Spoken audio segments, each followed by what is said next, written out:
Welcome to More Action, the podcast for entrepreneurs, business owners, and professionals.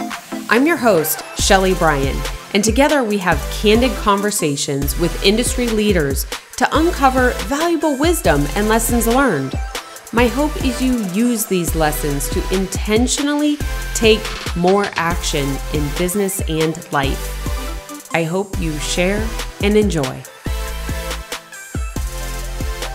When you are looking at how many decisions you're making every single day, I believe the numbers out there are in the 40,000+ decisions that you're making.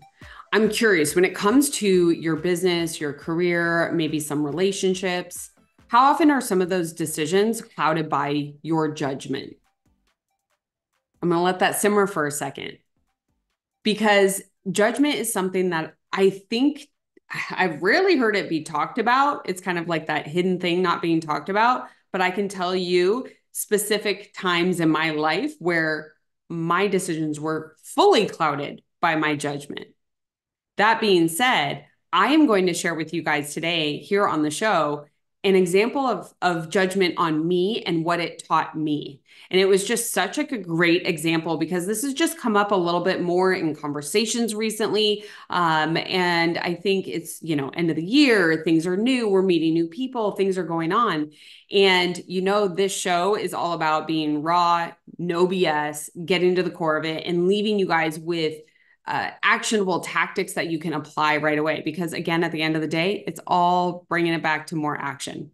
So make sure if you're tuning in wherever you are, don't forget, if you're on like Apple or Spotify, please leave that quick, 10-second review. It means the world, and really helps the show get to more and more people. We're growing right now, guys, and I feel some changes coming. So you're definitely going to want to keep tuning in.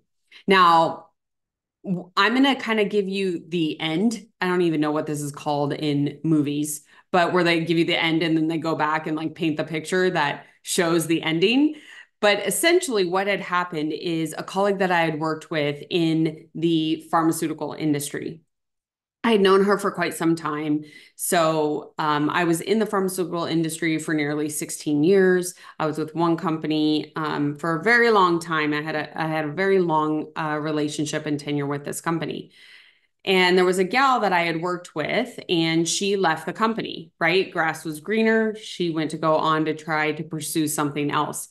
And her and I were, let me just be quite clear. We weren't like best friends. We always worked, always talked. We were just acquaintances. We were both professional. We talked to each other and kind of move on, but there was no deep relationship. And so when she had moved on, I, wished her well. And it was very interesting. I don't know if it was several months or even a year later, I get a call from her and I vividly remember where this call is. And it was so interesting because, I think this happens a lot, but she had realized that her decision to leave that company to essentially go to another pharmaceutical company, this happens a lot, right? In business development or sales, it wasn't a great fit. And because of my tenure and the relationships, the way that I conducted myself at my company, I had really great, strong professional relationships with different executives in the company. And I've been with it from small to very large. And she called me up one day and it was very random to get this phone call. And she was essentially asking for my help in vouching for her and going back to the person that would be the decision on whether she would get an opportunity to be hired back. She'd have to go through the whole process again and everything, but she was asking for my help to vouch for her to bring it back. She, learned some lessons and everything. And it was so funny because I'm like, yeah, absolutely. We kind of talked about some stuff. I asked her some questions just so I could understand where her head is, right? If I'm going to vouch for someone, I want to make sure it's for the right reasons and we're not just jumping around. It's my reputation just as much as hers. And here's the best part of the whole thing is at the end of the call, right? Like I said, we had an acquaintance relationship, but it wasn't a deep relationship, just a professional, like, hey, nice to each other.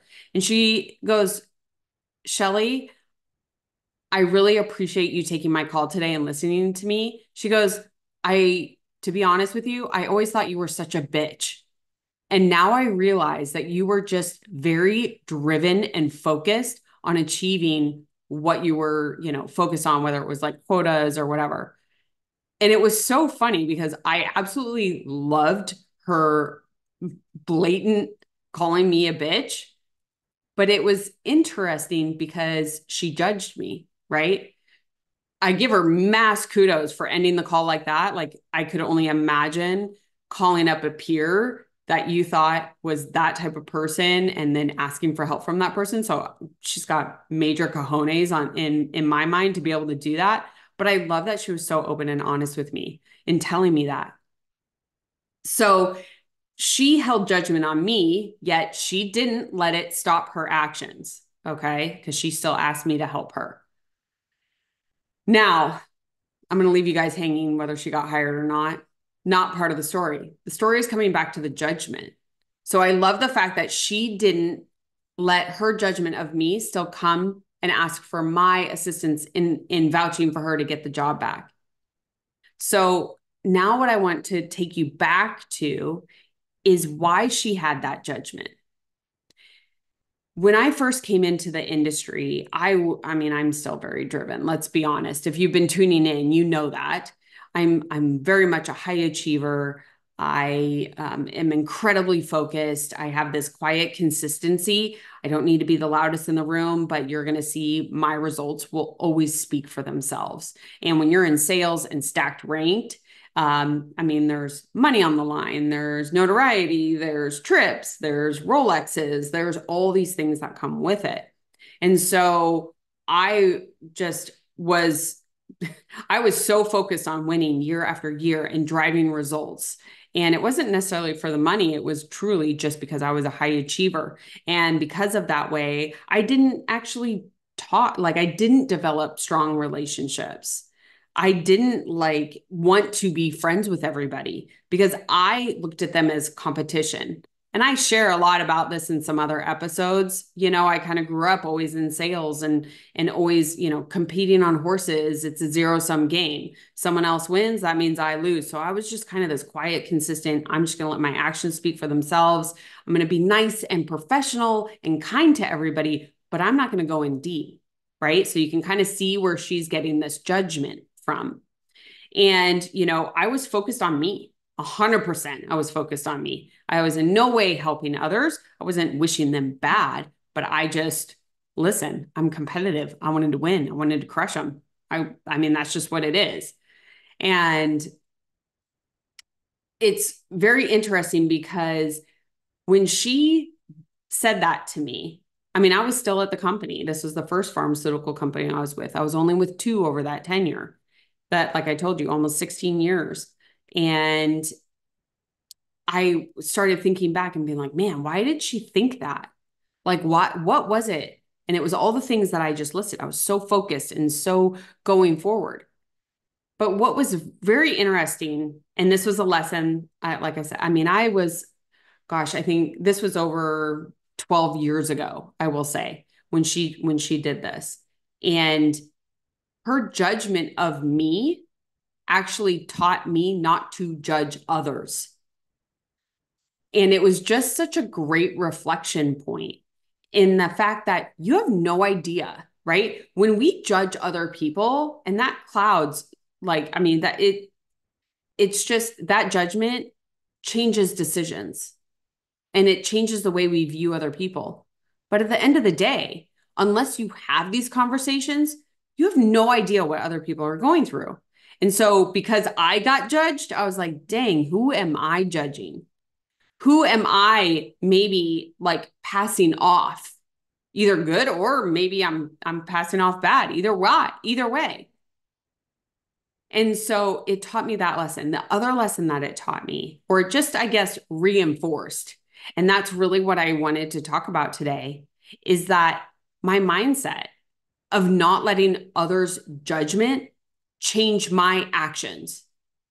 Listen, right now, as we're building this business, I just went to an event tonight, I think with over 250 people in it, primarily women, come on, ladies, you know, you're judging. Like, it's just what we do. It's becoming like reflective of that. And number one, not judging other people, but number two, not letting others' judgment change what I do. And that's the thing, is like looking back, I knew that people were gunning for me in the stack rankings. I knew that people were gunning for me to win and beat me. Like, I knew it, but I never let it stop my actions. I knew, I did know. Listen, at the end of the day, I did know that people thought I was a bitch, or I wasn't too friendly, or I wasn't too helpful. I didn't let it stop my actions. Now, looking back, I could have been more helpful to everybody, because there is so much opportunity out there for everybody to win. And that's what we truly embrace now in our company. So it's so funny, you know, life lessons, age, maturity, all these different things. But it's so important that even like her judgment of me didn't stop her from taking action. So I think there's two sides to the coin there. And it's like, this is so important that I actually even recorded an entirely separate episode. It was episode 143. I'll tag it in the notes for you guys, but it's taking action amongst others' judgment. Is that, listen, at the end of the day, I talk about this all the time. We can't control someone else. You can only control yourself. So when you are being judged and you know it, own your actions. Don't let other people's judgment of you stop you.